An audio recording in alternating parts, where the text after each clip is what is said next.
வணக்கம். விக்கிரவாண்டி வாக்காளனே, உடன்பிறப்பா மன்னிக்கணும், முடியாட்டி தண்டிக்கணும். தெரியாம ஒரு முறைதான் டிஎம்கேக்கு ஓட்டு போட்டான், அதனால மாட்டிக்கிட்டான்.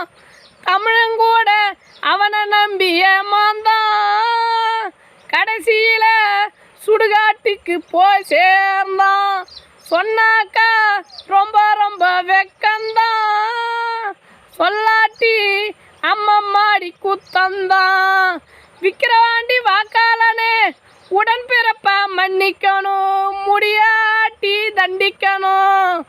தெரியாம ஒரு முறைதான் டிஎம்கேக்கு ஓட்டு போட்டான், அதனால மாட்டிக்கிட்டான். தமிழங்கூட இவனை நம்பி ஏமாந்தான், கடைசியில சுடுகாட்டுக்கு போய் சேர்ந்தான்.